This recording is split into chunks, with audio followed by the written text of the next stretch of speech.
Corape informa. ¿Cómo están, queridos seguidores de la red Corape de los medios comunitarios del Ecuador? Vamos a escuchar a continuación el análisis del abogado constitucionalista Diego Neira para poder analizar lo que sería este artículo número 20 de la reciente ley aprobada por la Asamblea Nacional que busca prevenir y sancionar el uso delictivo o indebido de los uniformes de seguridad en el país. Vamos a analizar precisamente este artículo ya que ha generado cierta polémica. ¿Cómo está, doctor? Buen día. Por favor, coméntenos un poco acerca de qué implica este artículo, por qué ha generado, digamos, ciertas opiniones desde el sector político, desde otros sectores también, porque según lo que señala esta ley, está involucrada la Contraloría dentro de este artículo. ¿Qué es lo que, digamos, establece esta posición?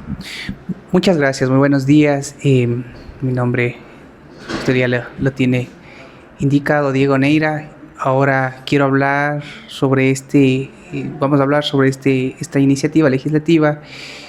Sí, tenemos que revisar y analizar desde dos esferas, desde dos ópticas. Primero desde una óptica, llamemos así, de la forma y otra sobre la óptica del fondo. Esta ley, llamemos así, mete un artículo sobre, sobre la información pública que maneja la Contraloría dentro de este paquete de normas que sanciona o que regula el uso de uniformes de seguridad. Y meter un artículo dentro de ese cuerpo normativo, eso rompe un principio básico que debe respetar la iniciativa legislativa, que es el principio de unidad de materia. Nosotros ya hemos recibido alertas, ya hemos recibido sentencias, me refiero, hemos recibido como ciudadanía, hemos visto que la Corte Constitucional ha sido muy estricta en este punto. Por ejemplo, me voy a referir a la sentencia 4416-IN/22, en el que la Corte ha sido muy estricta y ha sido muy clara en determinar de que el principio de unidad de materia exige una conexidad de todo lo que se regula en esa norma. Si es que no hay esa unidad de materia, no hay, llamemos así, no es constitucional el proyecto de ley por la forma.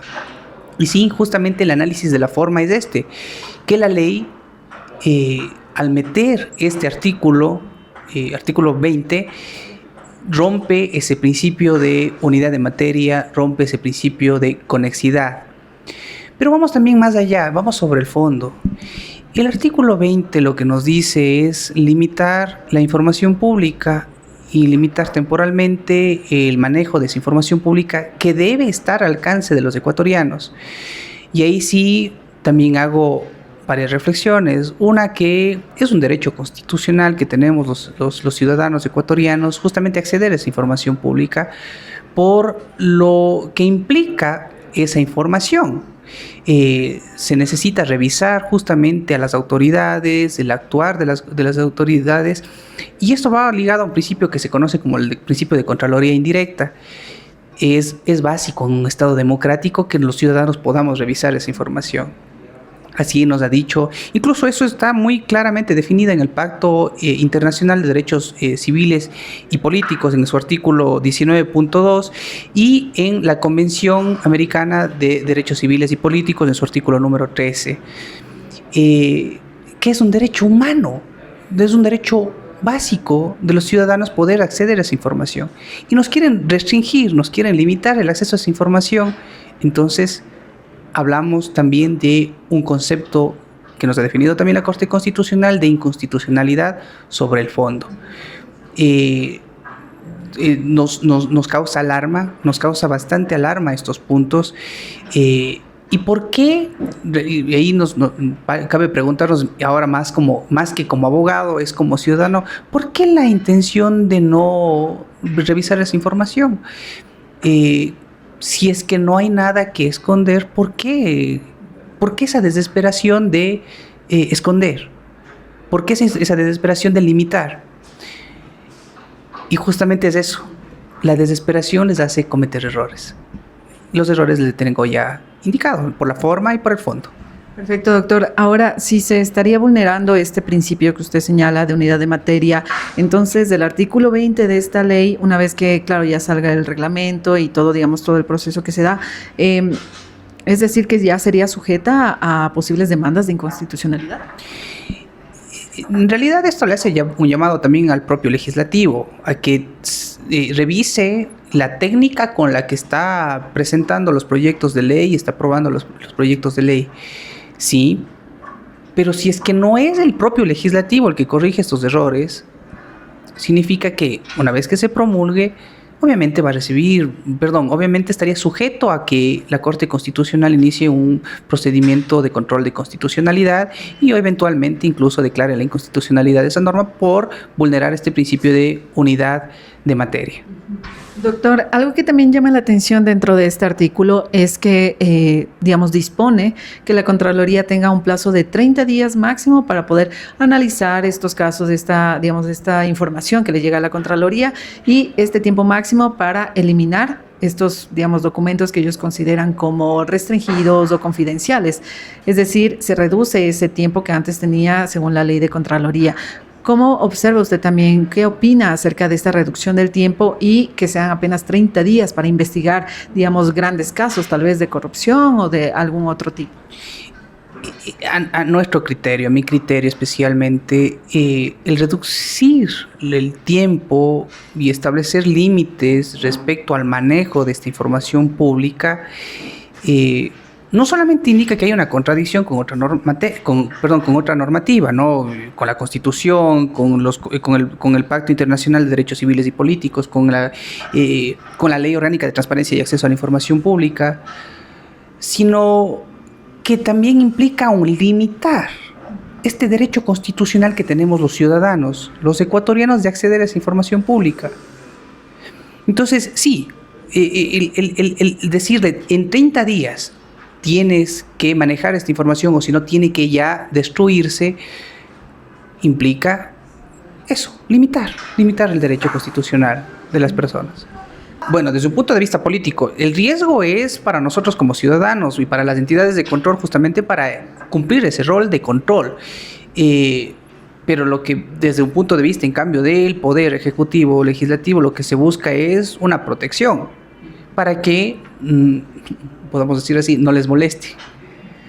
Sin embargo, nos estamos olvidando de que nosotros tenemos el derecho constitucional de poder ver esa información, de poder revisar esa información, de poder participar incluso en las decisiones que tomen las autoridades.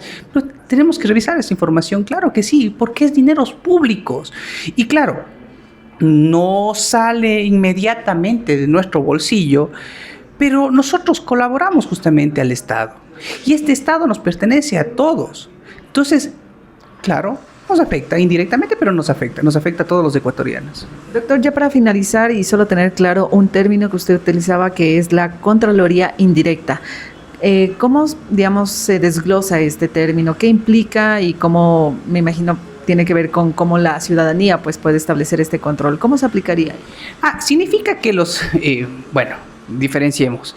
Hay una entidad de control llamada la Contraloría General del Estado que cumple esa función, llamémoslo así, específica de controlar el uso de los bienes públicos, el actuar de las autoridades, etcétera. Pero también se prevé la posibilidad de que todos los ecuatorianos, como se dice, los ciudadanos de pie, también podamos revisar, controlar, auditar. Eso es lo que se conoce como Contraloría indirecta.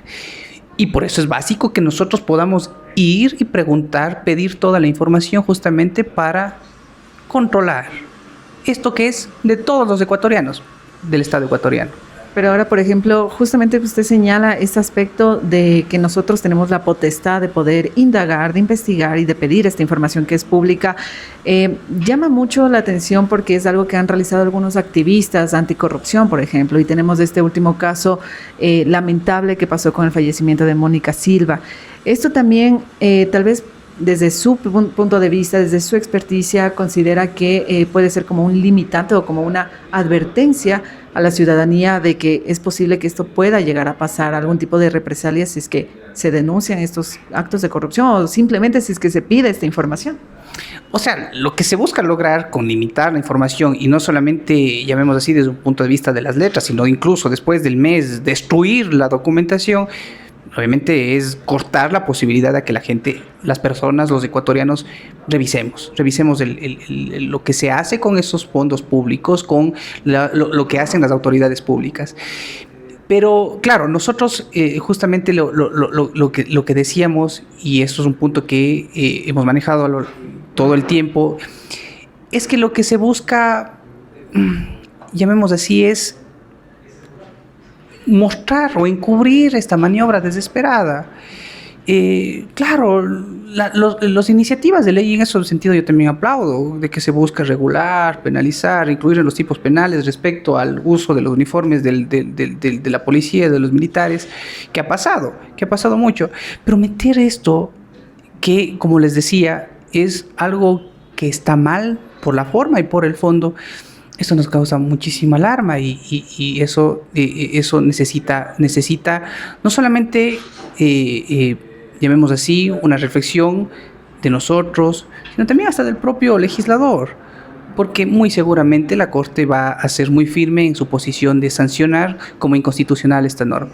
Perfecto, doctor. Muchísimas gracias. Agradecemos al abogado Diego Neira, abogado constitucionalista, quien nos acaba de dar detalles y también un análisis desde un enfoque constitucional y también desde un enfoque político de cómo estaría la situación y la aplicación acerca del artículo 20 que se encuentra dentro de la ley reformatoria a varios cuerpos normativos cuyo objetivo tiene el fin, digamos, de prevenir y sancionar el uso indebido de los uniformes de seguridad. Cabe recalcar que dentro de este análisis y también según lo que señala este artículo número 20, se recalca que la Contraloría General del Estado tiene la potestad absoluta de eliminar cualquier archivo o información que consideren como restringida o confidencial. Con esta información nosotros estaremos pendientes para traerles más novedades sobre este tema.